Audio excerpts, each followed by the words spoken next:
The Tudor age is often remembered through the glittering courts of Henry VIII and Elizabeth I, the great battles, and the religious upheavals that tore England apart. Yet behind the thrones and beyond the chronicles lies a different story, one that is rarely told. It is the story of women who, though not always crowned or celebrated, carried immense influence in shaping their world. They were estate managers who turned land into power, merchants who kept bustling towns alive, scholars who dared to write and translate in an age that questioned their intellect, and defiant souls who stood against injustice even when it cost them everything. Their lives remind us that history is never just about the rulers at the top, but about those who worked tirelessly, often in silence, to hold society together and even push it forward. Imagine the quiet strength of a woman negotiating trade in a noisy marketplace, the determination of a scholar translating sacred texts by candlelight, or the bravery of a martyr refusing to betray her faith before a hostile court. These women lived in a world that told them to obey, yet they found ways to lead. Their stories have been hidden for centuries, overshadowed by kings and battles, but they reveal a richer, more human side of the Tudor age. And today, by uncovering their voices, we not only honor their memory, but also connect their struggles and triumphs to our own conversations about power, equality, and recognition. Welcome to our channel, Words of Time. In this video, we are going to explore the untold stories of the Tudor women who shaped an era from behind the scenes, and discover why their legacies still matter today. When people think about women in the Tudor period, the image that often comes to mind is of queens and princesses moving across the stage of history. Figures such as Elizabeth I and Boleyn or Mary Tudor dominate books, films, and lessons. They are remembered for their marriages, their crowns, and their roles in dynastic struggles. This common view suggests that women of that time were important only if they were royal or if they bore sons to kings. For everyone else, it is often assumed that life was limited to domestic duties, marriage, and silence. But this image is not the full picture. The Tudor world was more complicated, and many women shaped politics, culture, religion, and society in ways that are rarely told. Looking beyond queens and princesses reveals a deeper story of female influence in an age that is often described as patriarchal and restrictive. The reason history often narrows women's roles to those in the royal family lies in how records were written and remembered. Chronicles were made to praise rulers and noblemen. Documents were kept to track land, titles, and wealth. Writers of the time, almost always men, did not see the need to record women's voices unless those women held obvious power. As a result, countless contributions from non-royal women, or women who worked behind the scenes, slipped through the cracks. Later historians repeated these silences. The absence of evidence was treated as evidence of absence, reinforcing the idea that women did not matter outside of marriage and motherhood. Yet when we look closer at letters, wills, household accounts, and the rare notes written by women themselves, a different picture emerges. These hidden voices show that Tudor women were not just passive observers. They were active participants, sometimes in open defiance of the roles society prescribed to them. It is also important to understand why the stories of these women were minimized. Power in Tudor England was framed through land, bloodlines, and visible offices. Because women rarely held titles in their own right, their influence was often informal or indirect. Influence that took the form of advice, patronage, or careful negotiation did not fit easily into the grand narratives of kings and wars. Historians writing later centuries often looked for battles and treaties, not for the quieter forms of persuasion and resistance that women used. This has left us with a history that is skewed, one that exaggerates male activity while underplaying female presence.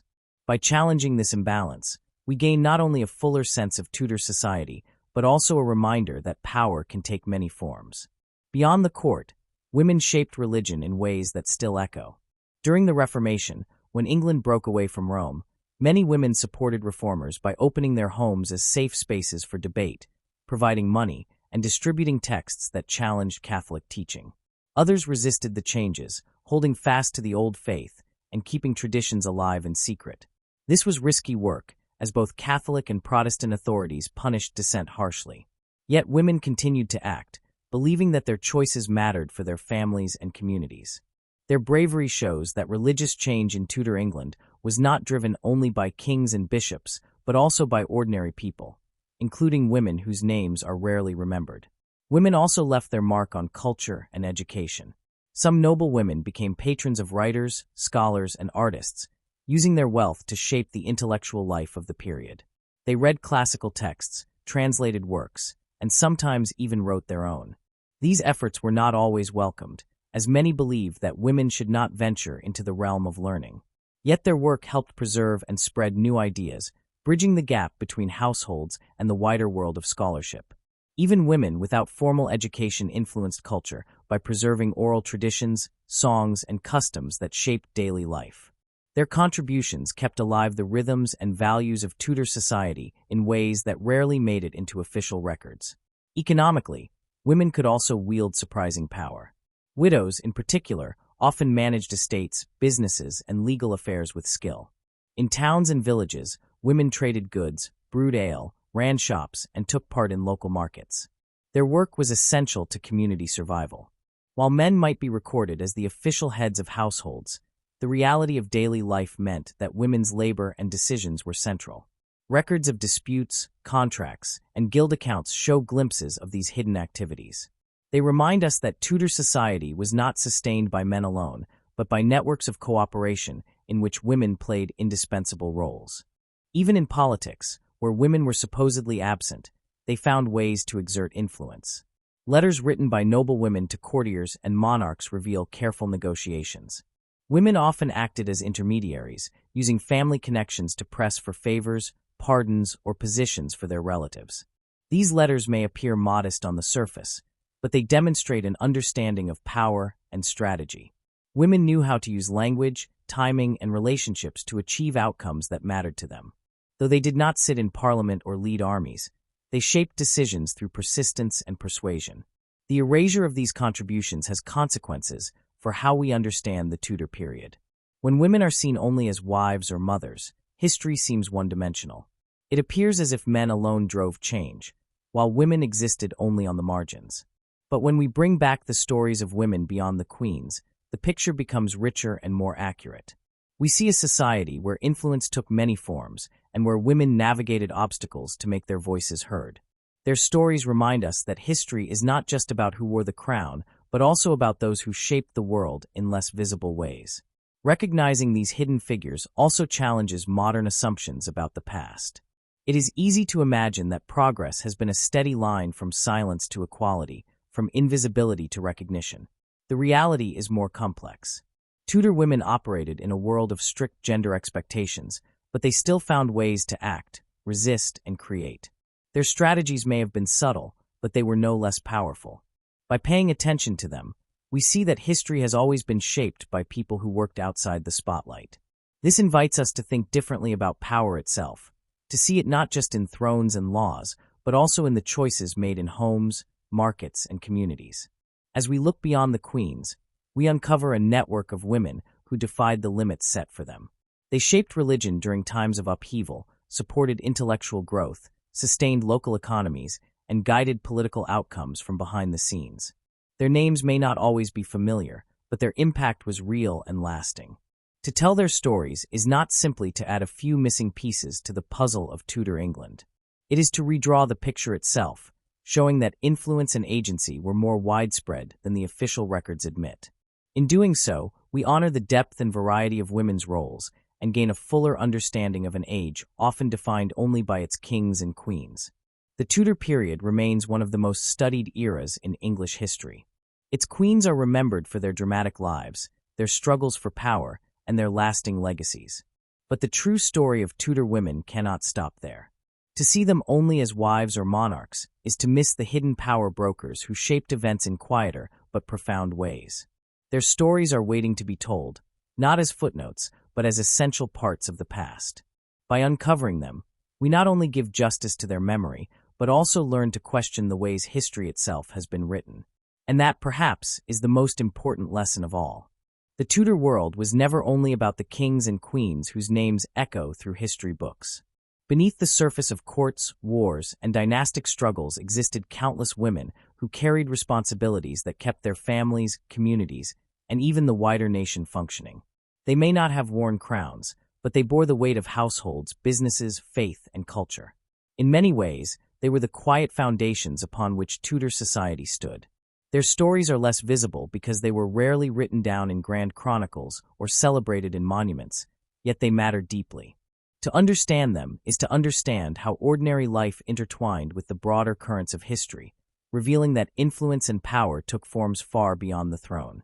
When we begin to form a collective profile of these women, we find a range of roles that challenge the stereotype of passivity. At the most basic level, women were household managers. This was not a minor or simple duty. Running a Tudor household demanded skill in budgeting, storing food, overseeing servants, maintaining property, and planning for times of scarcity. Whether in a small cottage or a sprawling manor, women ensured survival by stretching resources, negotiating in local markets, and providing care. Beyond households, women engaged in skilled trades.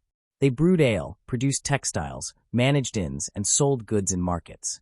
Many learned crafts passed down within families, such as weaving or midwifery, which gave them knowledge that communities depended on. Others moved into roles that crossed into what we would call entrepreneurship, taking risks, investing in ventures, or even trading overseas.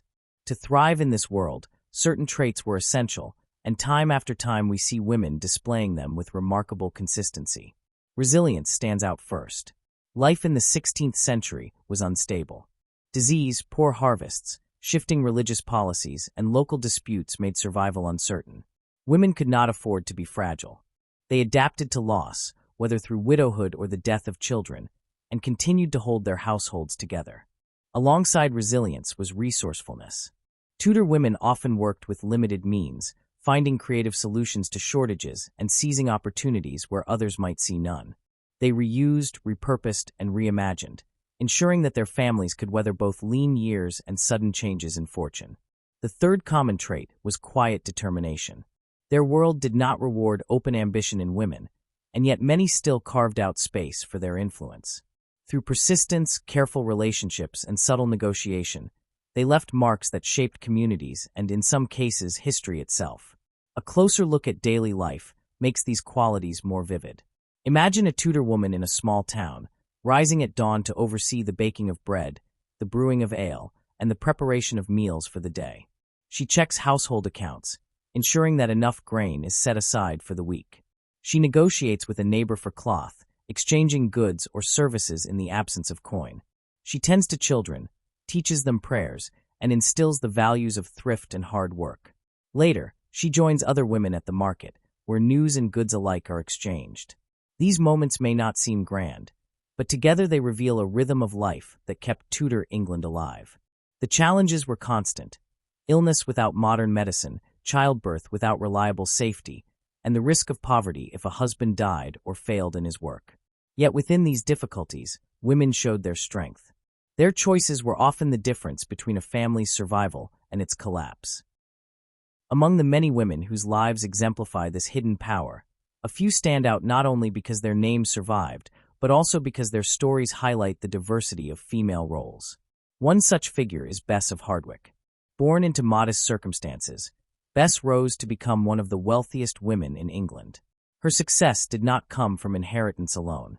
She married strategically, but more importantly, she managed estates with intelligence and vision. Bess oversaw construction projects, handled complex financial matters, and left behind architectural legacies such as Hardwicke Hall, a symbol of both her wealth and her ambition. Her story shows that estate management was not simply about keeping accounts, but about shaping landscapes, economies, and reputations. She demonstrated that a woman, with the right mix of foresight and tenacity, could rise within a male-dominated system without a crown on her head. Another key figure is Margaret Beaufort, whose influence stretched far beyond her household. As the mother of Henry VII, she was central to the founding of the Tudor dynasty. Her role as a matriarch went far beyond that of a passive supporter. She acted as a patron of learning and religion, funding colleges and promoting education. Her deep piety guided much of her work, but so too did her keen political sense. In a turbulent age, she ensured the survival of her son and his claim, navigating alliances and dangers with patience and calculation. Margaret represents a type of heroine who operated at the intersection of family, politics, and faith. She combined personal devotion with practical action, leaving a legacy that endured in institutions as well as in dynastic stability. A third figure, Mary Ward, reminds us of the presence of women in trade and mercantile networks. Though less widely known, women like her participated in commerce, particularly in towns and ports where goods were exchanged daily. Mary's life as a merchant reflected the opportunities and risks of Tudor trade. She dealt with suppliers, bargained over prices, and managed the flow of goods. The work was demanding and carried financial risks, yet it gave her a form of independence that few women enjoyed. Merchants like Mary were not simply business people, they were connectors, linking local economies to wider markets.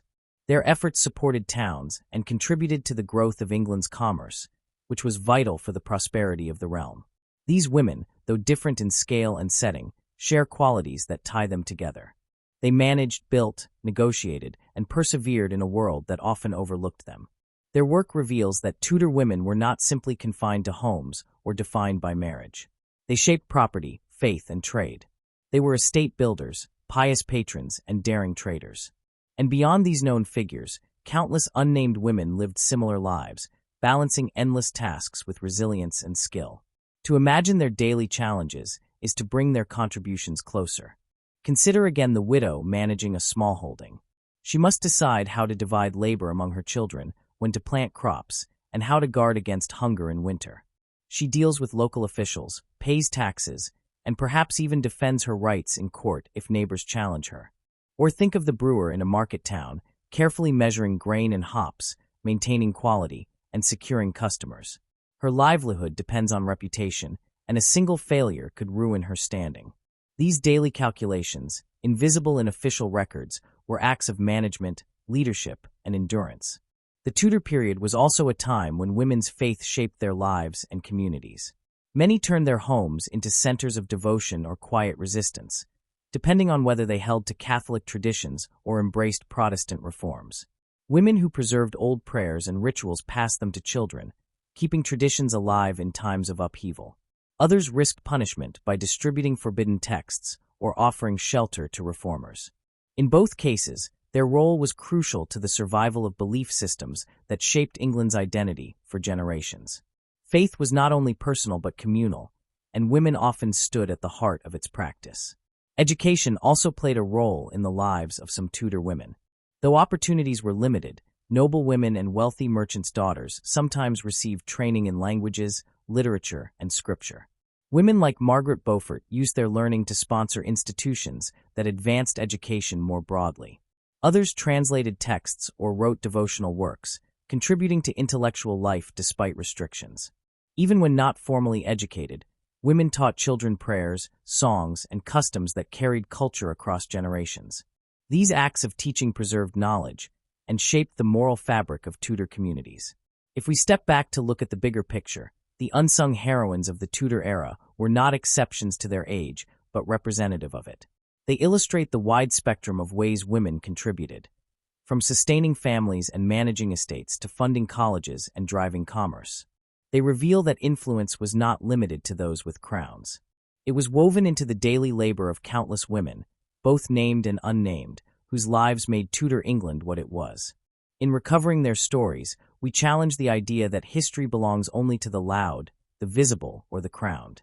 We see instead that resilience, resourcefulness, and quiet determination can shape the course of a nation just as much as battles and treaties. By connecting figures like Bess of Hardwicke, Margaret Beaufort, and Mary Ward with the countless anonymous women of their time, we create a fuller, richer picture of the past. It is a picture in which women were not passive shadows but active builders of families, faiths, and futures. Their legacies remind us that history is always larger than the official record. What survives on parchment is only part of the story. The rest lives in the choices made around hearths, in markets, on estates, and in workshops. These choices, though quiet, were powerful.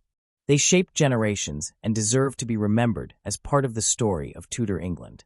The women of Tudor England were not merely figures in the background of dynastic dramas or silent keepers of homes. They were participants in what might be called a quiet revolution, shaping the economic and social fabric of their time in ways that were both practical and profound. Their labor, decisions, and networks created foundations that supported not only families but also entire communities, towns, and in some cases, the financial health of the realm.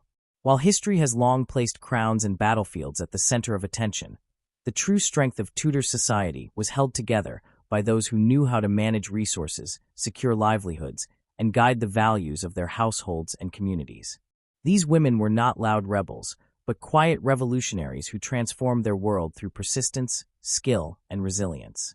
Managing estates was one of the clearest areas where women demonstrated both vision and power.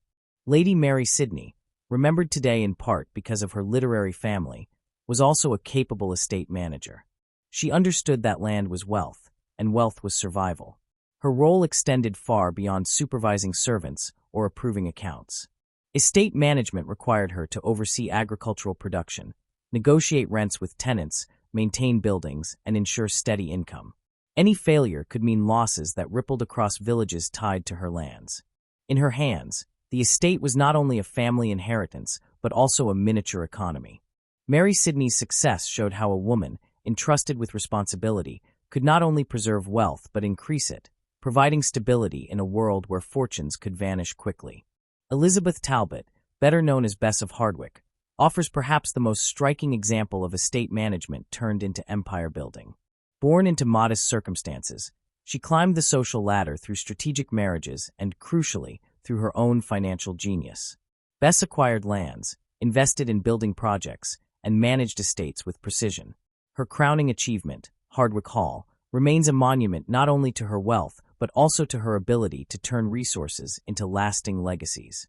She did not treat estates as passive inheritances, but as platforms for expansion.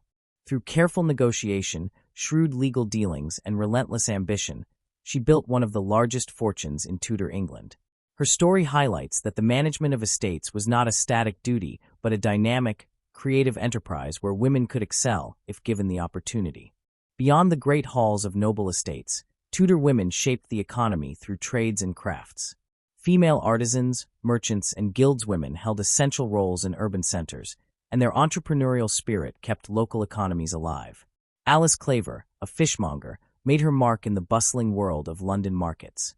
Selling fish was no simple task. It demanded knowledge of supply chains, negotiation skills, and an ability to manage perishable goods. It was also a trade regulated by guilds and local laws, meaning that success required both business acumen and a careful navigation of rules. Claver's presence as a recognized trader shows how women were not passive consumers, but active participants in the marketplace. Joan Heath, a goldsmith, represents another side of this entrepreneurial power. Goldsmiths occupied one of the most respected and lucrative trades of the time, dealing not only in ornaments but also in credit and trust, since they often acted as bankers. For a woman to succeed in such a trade required determination and skill in handling both materials and clients. Heath's work demonstrated that women could break into areas of commerce traditionally dominated by men, carving out spaces of financial independence and authority. Artisans like her remind us that Tudor England's glittering image of wealth was not produced solely by male hands, but also by women who brought craft, labor, and creativity to industries. The economic influence of these women extended into their households, where decisions about production and consumption had broader effects. Brewing, for example, was often the domain of women. Ale was a staple of the Tudor diet, consumed daily by all classes, and the production of it was both a household necessity and a commercial opportunity. Women who brewed not only sustained their families, but supplied neighbors and markets, weaving their labor into the very fabric of social life. In towns, women ran inns and boarding houses, managed textile production, and acted as midwives, each role essential to the functioning of society. Their economic activity was not minor or marginal, it was integral to the Tudor world. Alongside this economic role, Tudor women held social influence that extended beyond their homes. Matriarchs shaped community values, managed relationships, and guided the moral framework of their households. Frances Brandon, the mother of Lady Jane Grey, offers a striking example. As a noblewoman, she bore responsibilities that went beyond raising children. She was expected to embody and enforce standards of piety, discipline, and duty. Frances has often been remembered harshly for her strictness with Jane, but her influence must also be understood as part of a wider pattern of female authority. Noble matriarchs like her acted as guardians of family honor, negotiators of alliances, and enforcers of household order. Their choices and values trickled outward, shaping not only their immediate families, but also the communities and networks connected to them. This role of shaping values was not limited to noble households. In towns and villages, older women, especially widows, often acted as figures of authority. They advised younger women, helped mediate disputes, and carried the memory of traditions. Their words and examples influenced how communities understood justice, fairness, and morality. The quiet leadership of these women ensured continuity in times of change, particularly during the upheavals of religious reform. By teaching prayers, overseeing rituals, and guiding behavior, they reinforced social bonds that might otherwise have fractured. The impact of these quiet revolutionaries becomes clearer when we consider the wider context of Tudor England. The period was marked by upheaval, political shifts, religious reforms, economic changes, and population growth. Against this backdrop, women's management of estates, businesses, and communities provided stability. Their financial skills ensured that estates remained solvent. Their work in markets and trades fueled urban economies.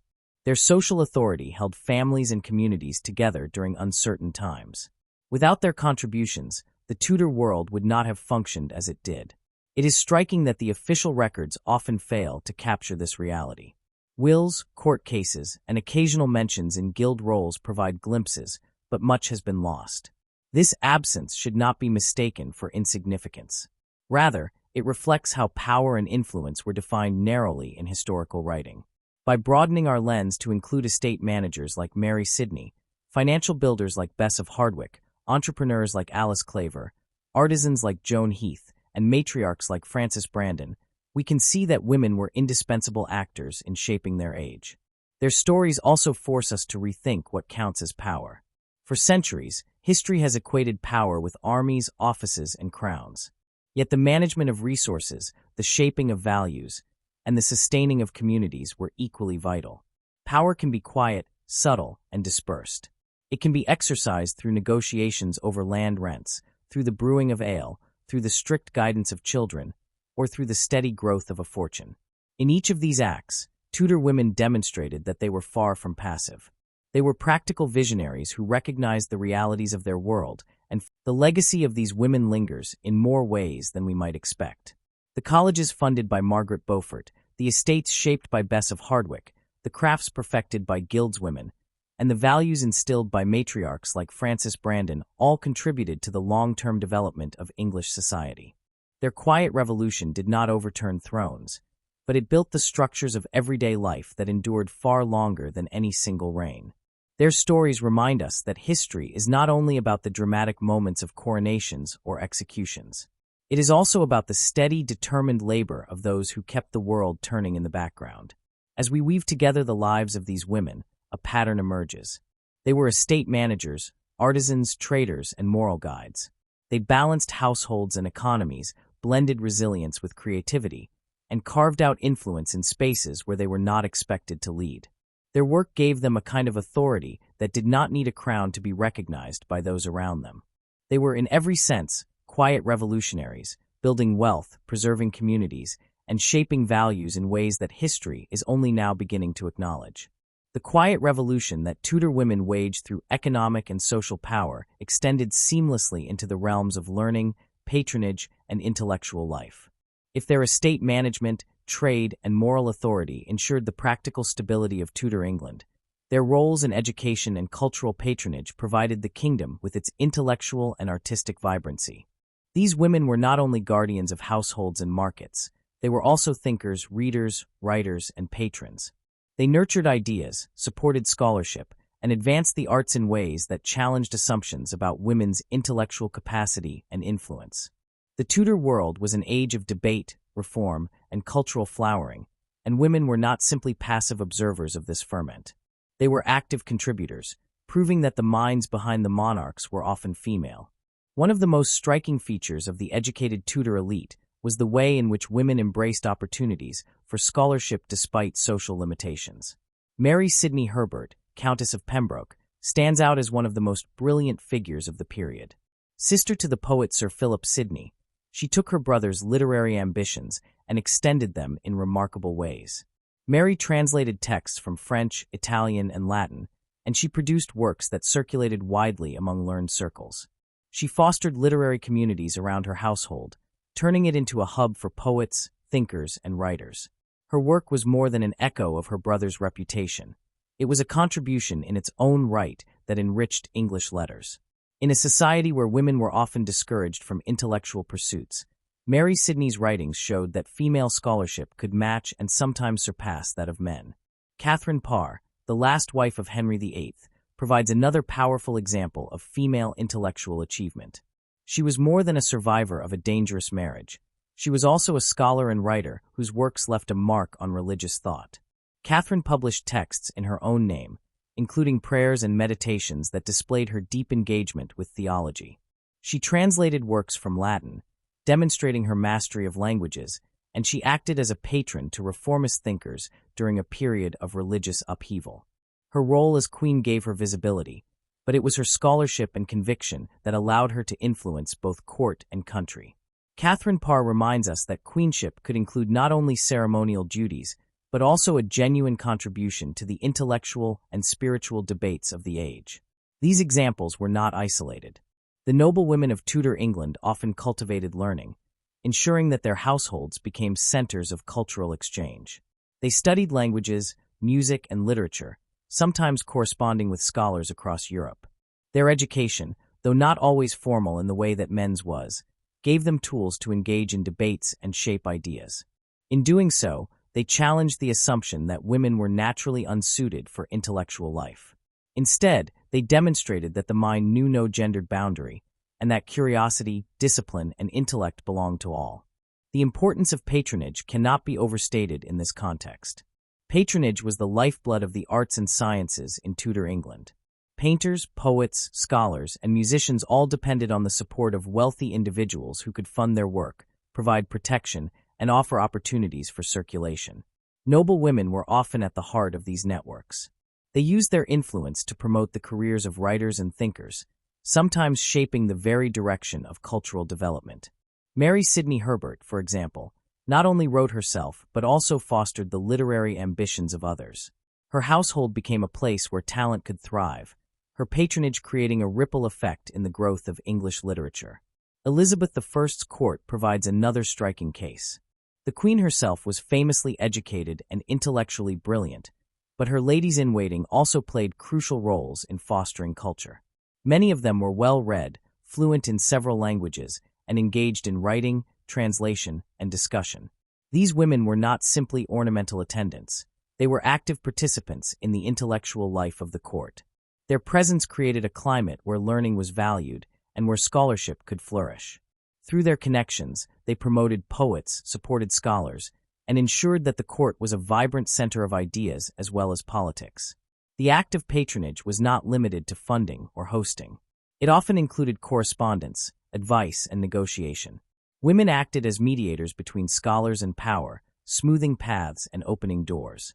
Their letters show not only familiarity with intellectual debates, but also an ability to use networks strategically. They knew which scholar to support, which cause to fund, and which alliance to cultivate. In this sense, their patronage was not passive but deeply engaged, shaping the direction of cultural and intellectual life in Tudor England. Lady Jane Dudley, sometimes remembered simply as the wife of the executed Duke of Northumberland, is one such example of a woman whose correspondence reveals her intellectual engagement. She maintained contact with leading scholars, discussing ideas and exchanging views. Though her life was overshadowed by the political disaster of her husband's downfall, her letters show that she was part of the intellectual currents of her time. Her engagement with scholars illustrates how women used written communication as a means of influence. In an age when direct participation in governance or church leadership was denied them, letters became powerful tools, carrying voices across distances and placing women within networks of thought and debate. The influence of these women was not always direct, but it was nonetheless profound. By supporting scholars, commissioning works, or simply demonstrating their own learning, they helped to legitimize intellectual pursuits for women. They set examples that inspired others and broadened the horizons of what was considered possible. Their presence in cultural life meant that Tudor England was richer, more diverse, and more dynamic than it would have been without them. At the same time, their engagement in intellectual life had political dimensions. Learning was never neutral in the Tudor age. It was bound up with questions of religion, authority, and power. Catherine Parr's writings, for example, were not simply pious reflections, but interventions in the ongoing debates about faith and reform. By publishing in English, she made theological ideas accessible to a wider audience, aligning herself with the Protestant emphasis on Scripture in the vernacular. Mary Sidney's translations and literary projects also carried political weight, linking her family's reputation with broader movements in European thought. Patronage of poets and scholars was not only an act of generosity, but a way of aligning oneself with certain ideas, factions, and reputations. Thus, the intellectual contributions of women were tied directly to the shaping of Tudor politics and identity. The idea of women as quiet revolutionaries, introduced through their economic and social impact, finds a parallel here in the realm of learning. They did not storm universities or seize pulpits, but they carved out spaces for thought and patronage that changed the intellectual climate of their age. Their contributions were subtle yet transformative, creating conditions where new ideas could take root and flourish. In their writings, their translations, their sponsorships, and their conversations, they demonstrated that women were not silent in the world of ideas. They were thinkers, patrons, and mediators whose influence deserves recognition. When we place these intellectual contributions alongside their economic and social roles, the full picture of Tudor women comes into view. They were not confined to domesticity, nor were they limited to queenship. They shaped estates, markets, values, and ideas. They sustained communities and nurtured culture. Their impact was everywhere, even if the records do not always show it clearly. To understand Tudor England is to recognize that the minds behind the monarchs were often female, and that their legacy is not only in the wealth they built, but in the knowledge they fostered. Their stories challenge us to broaden our definition of influence. Influence is not only a matter of decrees and battles, but also of books translated, poets supported, letters written, and ideas preserved. Tudor women remind us that intellectual life is as vital as political life, and that both are deeply interconnected. Without their contributions, the flourishing of arts and sciences in this period would have been far less vibrant. Their quiet revolution in thought was as essential as their revolution in economics and society. What we see then is continuity. The resilience, resourcefulness, and determination that allowed Tudor women to manage estates, build fortunes, and sustain communities also guided them in the realm of learning and patronage. They faced barriers, but they adapted. They lacked official recognition, but they found ways to exert influence. They were underestimated, but they proved themselves through action. Their stories are threads woven through the tapestry of Tudor England, visible when we look closely enough, forming patterns of power and creativity that redefine our understanding of the age. The story of Tudor women cannot end with their patronage of learning, their role as guardians of estates, or their influence over households. To see them only as managers, patrons, or educators is to miss another side of their contribution to history, their courage in defying the norms of their time. The Tudor world was a place of turbulence. Political intrigue ran through the veins of court life, rebellions simmered in the countryside, and religious upheaval shook the foundations of faith and community. In such an age, women were expected to remain silent, obedient, and subordinate. Yet many did not. Some stepped boldly into plots and conspiracies. Others endured persecution with defiance. Still others resisted in quieter ways, challenging patriarchal restrictions in their homes, businesses, and communities. Together, they reveal that Tudor women were not only preservers of tradition but also agents of change, figures of resistance whose choices and bravery shaped the age in subtle and striking ways. Political intrigue was not the exclusive domain of men. Court life, by its very nature, drew women into webs of secrecy and plots. The ladies-in-waiting of Mary, Queen of Scots, are striking examples. Known collectively as the Four Marys, these young women were not only companions, but also confidantes who often carried letters, acted as messengers, and sometimes participated in schemes surrounding their mistress. Their loyalty was not a passive devotion. It placed them at the heart of political games that reached across Europe. Serving a queen who was both a claimant to the English throne and a Catholic figurehead meant that their lives were saturated with danger.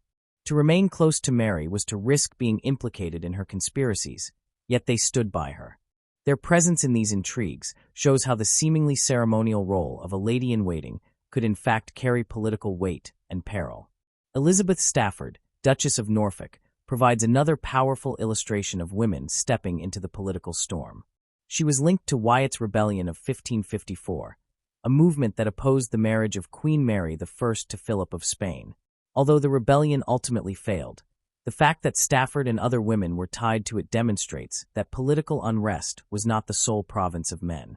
Women lent their voices, resources, and reputations to causes that they believed mattered, even when doing so placed them in direct opposition to authority. Stafford's involvement highlights the reality that noble women, with their connections and influence, could not be easily excluded from the great struggles of their day. Rebellion, conspiracy, and espionage were not the only arenas where Tudor women displayed defiance. Religious persecution brought forth some of the most dramatic examples of courage. And Askew, a Protestant reformer, remains one of the most memorable figures of the age. Arrested for her beliefs and subjected to brutal interrogation, she refused to betray others or renounce her convictions. Her writings, preserved and published after her death, reveal a voice both eloquent and unyielding. She was executed by burning in 1546, becoming one of the earliest female martyrs of the English Reformation. Her story is not only one of faith, but also of resistance to a system that sought to silence women doubly, first for their gender and second for their religious stance.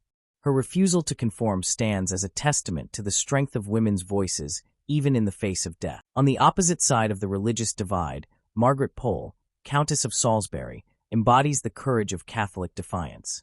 She was one of the last of the Plantagenets, a woman whose lineage alone made her a threat to the Tudor crown. Accused of treason in a climate of fear and suspicion, she was executed in 1541 at an advanced age. By all accounts, she met her death with dignity, refusing to submit quietly to the charges brought against her. Her fate illustrates how women could become symbols of resistance not only through action, but through their very identities. In Margaret's case, her bloodline, faith, and refusal to betray her loyalties marked her as an opponent of the Tudor regime, and her execution shocked many contemporaries. Like in Askew, she shows us that women's courage often shone brightest in moments of persecution. Beyond these dramatic stories of rebellion and martyrdom, there were countless other acts of defiance that rarely entered the official record. Everyday women, though not standing in courts or before executioners, nonetheless found ways to resist the structures that constrained them. One of the clearest arenas for this quiet resistance was in business. When widowed or abandoned, many women took over shops, inns, and small enterprises. By running businesses independently, they defied the assumption that economic power belonged only to men. Some negotiated directly with suppliers and customers, maintained their own accounts, and made decisions that shaped the prosperity of their households. Their independence was often born of necessity, but it nonetheless represented a quiet subversion of patriarchal expectations. The management of dowries and inheritances offered another area for female resistance.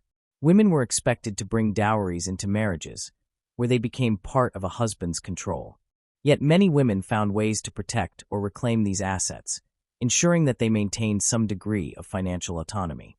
Court records show women suing for their rights, demanding the return of property, or contesting arrangements that disadvantaged them. These legal actions, though less dramatic than rebellions or martyrdoms, reveal a determination to assert agency in a system designed to restrict it.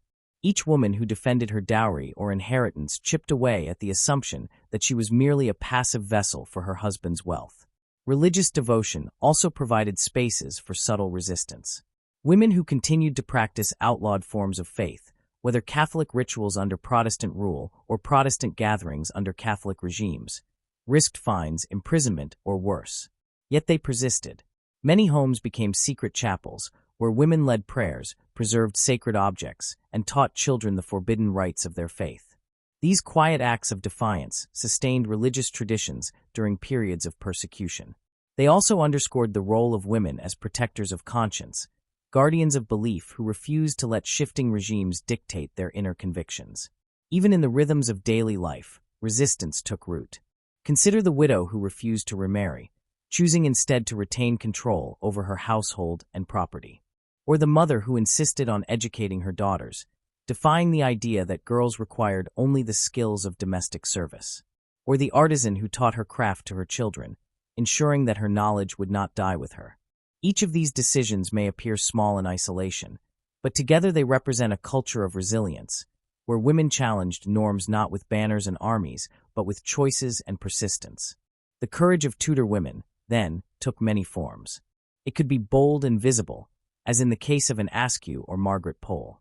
It could be hidden in the shadows of political intrigue, as with Mary, Queen of Scots ladies, or Elizabeth Stafford. It could be practical and quiet, as in the lives of businesswomen and widows who insisted on their rights. In each case, however, the common thread is clear. Women were not passive recipients of history. They acted, resisted, and shaped the world around them, often at great personal risk. The legacy of this defiance cannot be overlooked. By participating in rebellions, by facing persecution with unbroken spirit, and by quietly challenging patriarchal expectations, Tudor women carved paths for future generations. They demonstrated that women could think, decide, and act for themselves. Their resilience planted seeds of change, even if the full fruits would not be visible until centuries later. Each act of courage, whether in court, in prison, at the stake, or in the market, contributed to a long tradition of female resistance that continues to inspire. When we place their defiance alongside their roles in education, patronage, economy, and household life, the picture of Tudor women becomes fuller and more compelling. They were not confined to one sphere or one identity. They were managers, patrons, scholars, rebels, martyrs, businesswomen, and mothers.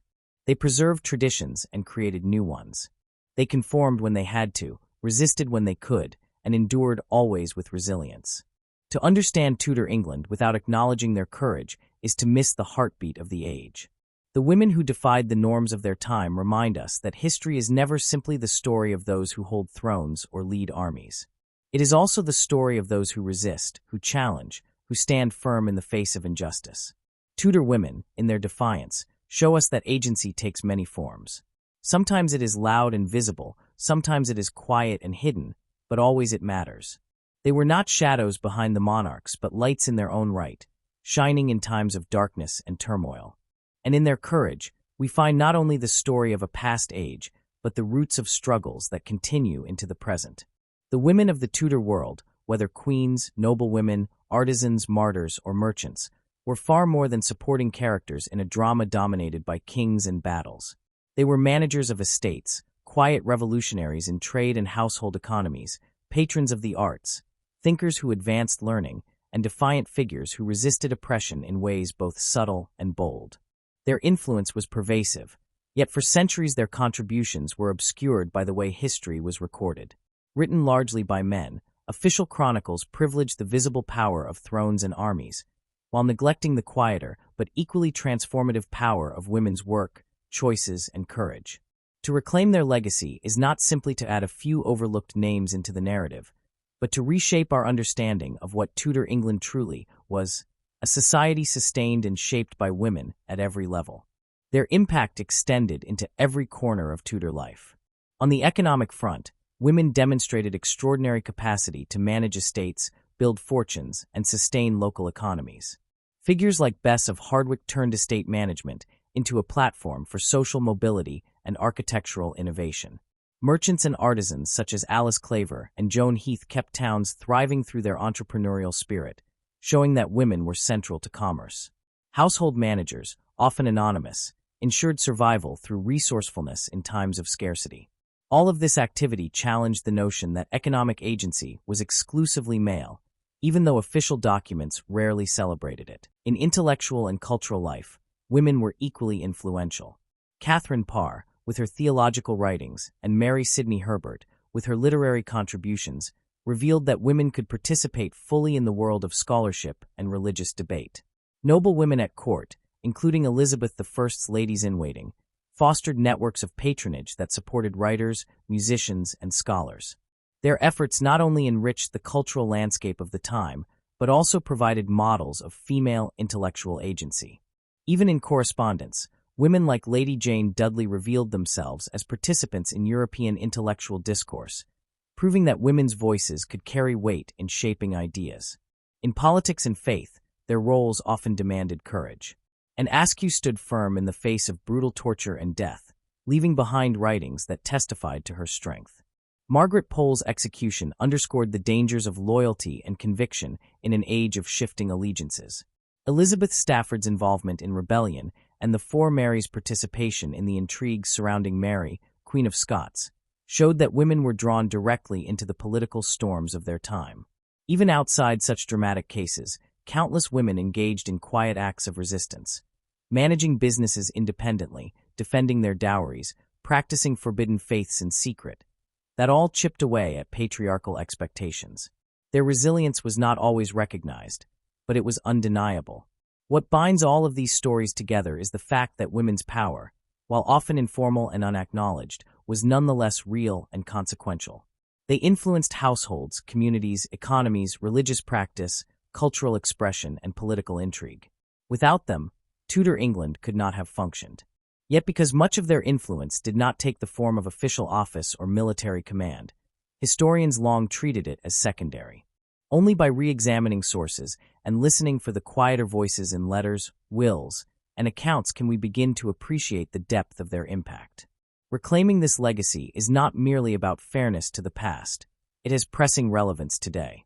In contemporary conversations about gender equality, representation, and recognition, the stories of Tudor women resonate powerfully.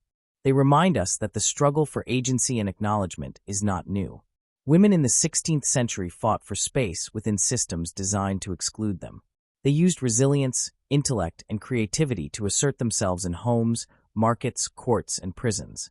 Their experiences echo in today's efforts to challenge glass ceilings, secure equal pay, and gain recognition in fields still dominated by men. Just as their contributions were overlooked in chronicles of the past, women today often see their labor undervalued or their achievements minimized. Looking back at the Tudors shows that this pattern has deep roots, and it also shows that women have always found ways to resist it. The triumphs of Tudor women also connect directly to modern questions of historical representation. For centuries, history textbooks, popular culture, and academic narratives have reinforced a male-centered vision of the past. Queens like Elizabeth I or Anne Boleyn are remembered, but the thousands of women who managed businesses, fostered learning, or resisted oppression have remained invisible. By reclaiming their stories, we expand our vision of what history is and who it belongs to. This has broader implications, reminding us that history is not just the story of rulers, but of all those whose lives shaped the world, even if their names were forgotten. In this sense, telling the stories of Tudor women is an act of justice, a way of restoring balance to the record. Equally important is the inspiration their examples provide. When we learn about women like Anne Askew, who chose death rather than abandon her faith, or Bess of Hardwick, who built a fortune through ingenuity, or Catherine Parr, who wrote theological works in a man's world, we gain role models of courage, resilience, and intellect. Their circumstances were different from ours, but the core struggles, asserting dignity, pursuing knowledge, resisting injustice, remain familiar. They show that women have always been capable of remarkable strength, even when society refused to acknowledge it. Their examples can encourage modern readers, reminding us that resistance and achievement often begin in small acts of persistence. The legacy of Tudor women also prompts us to reconsider how progress is measured. It is tempting to see history as a straight line from oppression to equality, but the lives of these women show that agency has always existed, even in restrictive times. They may not have had the same rights as men, but they carved out influence nonetheless.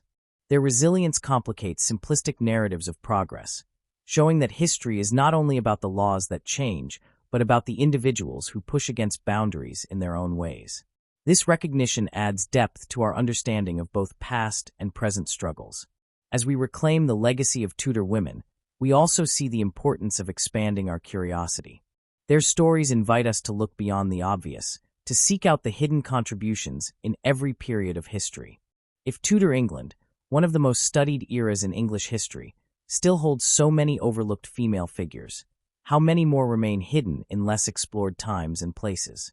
By uncovering these voices, we not only enrich our knowledge, but also honor those who lived, worked, and resisted without recognition. It challenges us to read history not just as a record of power, but as a record of humanity in all its diversity. The reclaiming of this legacy carries with it a responsibility. To tell these stories is not to romanticize or idealize them, but to acknowledge their reality. Women lived in a patriarchal society that constrained them, yet they found ways to act within and against those constraints. Their courage does not erase the injustices they faced, but it does remind us that even in oppressive systems, individuals can find agency. To tell their stories honestly is to recognize both the weight of the barriers and the brilliance of their resistance. This is why their stories matter today. They matter because they challenge the myths of passivity. They matter because they remind us that women's contributions have always been central, even if obscured. They matter because they connect past struggles to present ones, showing that the fight for recognition is long but not new. They matter because they provide role models whose resilience still inspires. They matter because they force us to expand the scope of history itself, to see it not as the tale of a few great men, but as the collective experience of women and men alike. The unsung women of Tudor England deserve not only to be remembered, but to be placed at the heart of the story of their age. They were estate managers who sustained economies, artisans who built trades, patrons who fostered culture, thinkers who advanced learning, rebels who challenged authority, martyrs who stood by their beliefs, and everyday women who resisted quietly through persistence. Their influence shaped the society around them in ways that were profound, if often hidden. To reclaim their legacy is to see Tudor England anew, in its fullness and complexity. It is also to recognize that the struggles and triumphs of these women echo into our present, reminding us of the enduring importance of equality, representation, and recognition. Their stories do not belong to the past alone. They belong to us, urging us to remember, to question, and to honor. They invite us to keep searching, keep uncovering, and keep telling the stories that history once chose to ignore. In doing so, we not only give justice to those who came before, but also strengthen the foundations of a future where no contribution is dismissed, no voice silenced, and no legacy forgotten.